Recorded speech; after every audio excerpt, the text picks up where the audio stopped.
Police काका मला मारू नका. कोणी मारलं तुला? पोलिसांनीच मारलेलं आहे. अच्छा, मारलेलं होतं. हाँ, मला नाही म्हणजे दिल्लीमध्ये हाँ, मारलेलं. हिंदी में बोलो, हिंदी में. दिल्ली में मारा था. अच्छा, बघा ही छोटीशी चिमुरडी. काय नाव तुझं? माझं नाव अनुष्का. आणि कुठून आलीस तू? मी वडाळ्यातून आले. तू पण या आंदोलनामध्ये सहभागी झालीस? हा, सगळा बघितला घटनाक्रम काय काय झाला तो? हो, दिल्लीला न्यूजवरती पाहिलं. तुला तुला काय वाटतं पर्सनली ते आम्हाला सांग. हे सगळं बघितल्यानंतर ज्या देशात तू राहते, ज्या पद्धतीनं तू हे सगळे बॅनर्स घेऊन आले, तुझे विचार काय ते सांग. की असं झालं नाही पाहिजे. हे अन्याय आहे म्हणजे मुलांवर. काय सांगू इच्छिते सरकारला पण, दिल्लीत मध्ये जे बसलेत मंत्री त्यांना तुझा एक संदेश चांगला जाऊ दे त्यांना. त्यांना सांगते मी की असं करू नका, मुलांना मारू नका, त्यांचं शिक्षण वाया जातं. नक्कीच. बघा शिक्षण वाया झालं. किती लहान छोटीशी बेबी आहे जी सांगते. ये डर अच्छा लगा मित्रों से. काय हे याचा अर्थ काय काढायचा? हे जस्ट सुरुवात आहे. सो हा डर चांगला आहे, बदलाव चांगला आहे. आपल्याला बदलाव हा आणायचा आहे.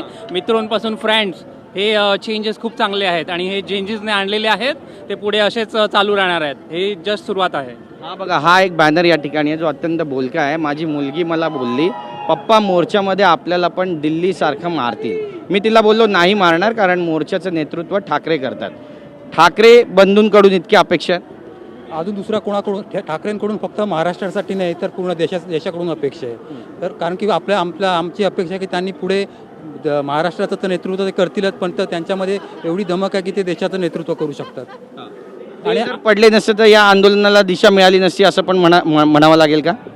नाही, आज ठाकरेंच्या बरोबर कोणी असो किंवा नसो, पण ही जनता ठाकरेंबरोबर शेवटपर्यंत राहील. त्यांच्याबरोबर एक जरी आमदार नसला तरी त्याने काही फरक पडणार नाही. पूर्ण जनता, पूर्ण महाराष्ट्र त्यांच्या पाठीशी आहे. नक्कीच. हे जे वाक्य आहेत हे तुमच्या मुलीने बोललेले तुम्हाला? हा, म्हणजे त्यांना भीती होती की पप्पा आपण पण जर का दिल्लीसारखं इकडे गेलो तर आपल्याला पण पोलीस मारतील का. मी बोललो नाही मारणार, कारण की इकडे ठाकरे आहेत.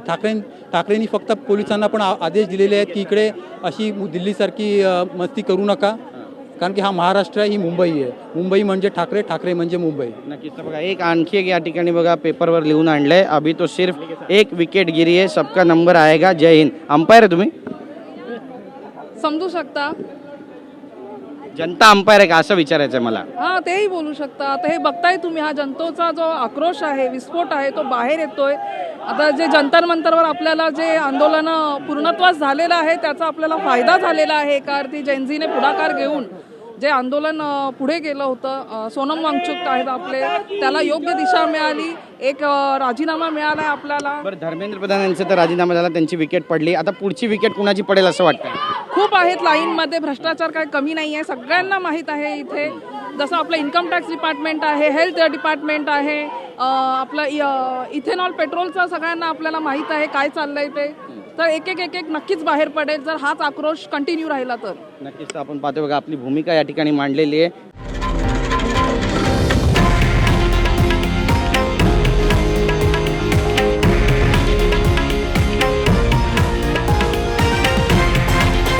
हे आहे देशातील नंबर 1 न्यूज नेटवर्क आणि आपण पाहत आहात TV9 मराठी, एकमेव.